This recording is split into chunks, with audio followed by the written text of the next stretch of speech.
Chi arriva dal cielo a Venezia e osserva dall'alto la laguna e le barene, le lingue di terra che la attraversano, può cogliere con immediatezza un ordine naturale dato dall'articolazione in canali principali, canali secondari e ramificazioni capillari, quasi un sistema vascolare che porta sangue, linfa e ossigeno ai tessuti dell'organismo.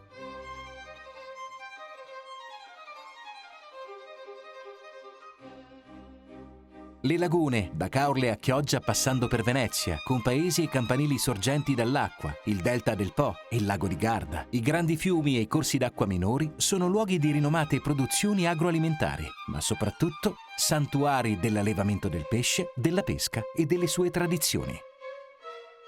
Oggi il settore ittico veneto vale un fatturato annuo di 92 milioni di euro. La flotta peschereccia veneta è composta da poco meno di 700 imbarcazioni, una flotta che solca l'ecosistema marino con attenzione e rispetto. In tutte le acque venete la pesca è improntata al rendimento, ma nella sostenibilità. Si aumentano le reti da posta, si ridimensiona il numero, la stazza e la potenza delle imbarcazioni nel rispetto delle norme europee. Non c'è dubbio che nel prossimo futuro l'approvvigionamento di prodotti ittici dipenderà sempre più dall'acquacoltura. Da questo punto di vista, il Veneto è all'avanguardia, forte di un'esperienza che si fonda sulla millenaria cultura delle valli da pesca.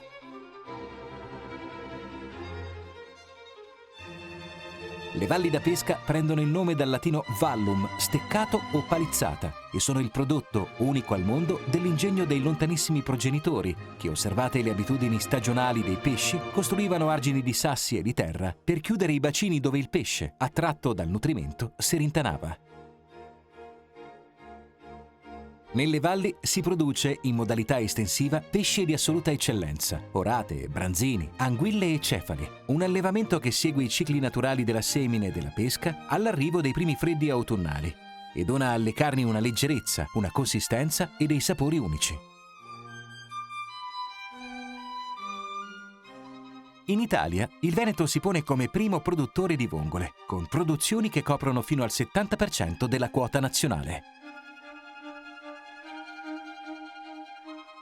Il mercato al dettaglio di Rialto, a Venezia, è una spettacolare esposizione dei prodotti ittici dell'Alto Adriatico, così come il mercato all'ingrosso del Tronchetto e quello di Chioggia.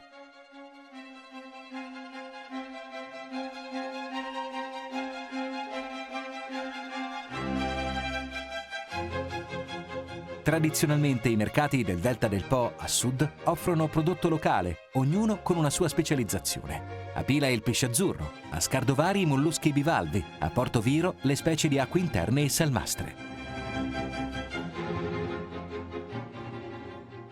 La cozza di Scardovari è l'unico mollusco in Italia ad aver ottenuto l'importante tutela comunitaria di denominazioni di origine protetta.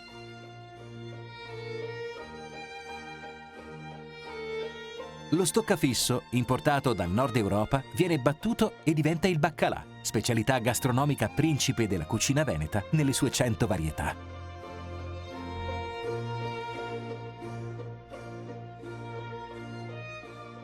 Un prodotto di nicchia e unico al mondo sono le moeche, i granchi di laguna pescati nel momento preciso in cui perdono la corazza. Solo il 20% dei granchi pescati nel periodo da aprile ai primi di giugno si trasformano in moeche, cibo di laguna oggi ricercato dagli chef di tutti i continenti.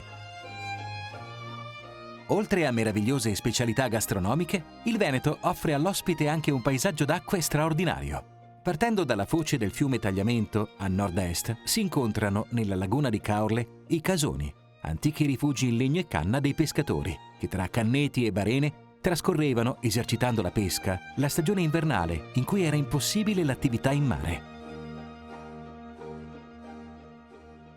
La recente legge regionale sull'ittiturismo e pescaturismo offre la possibilità agli ospiti di rivivere nei casoni le tradizioni dei pescatori veneti, così come, salendo sulle imbarcazioni dei pescatori in mare, di conoscere la loro vita e gustare insieme i frutti della pesca.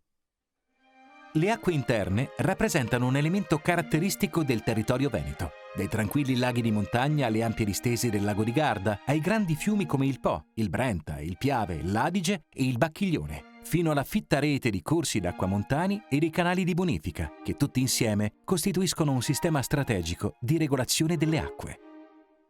un ambiente ideale per l'esercizio della pesca, professionale o sportiva, e di tutte quelle attività legate alla cultura e alle tradizioni del luogo. L'ultima sorpresa del mare Veneto sono le tegnue, vere e proprie barriere coralline che, al largo di Chioggia e del Cavallino, danno vita a un ambiente ricchissimo di vita e biodiversità. Caratterizzato da rocce estremamente irregolari, ricche di anfratti, di gallerie e di cavità, usate da moltissimi organismi come riparo, rifugio o nursery. Grazie a questo corpo irrorato dalle acque, in cui scorre la vita, i veneti hanno costruito la propria identità, edificato le città e i borghi, infuso bellezza al loro territorio, elaborato la ricchezza di produzioni uniche.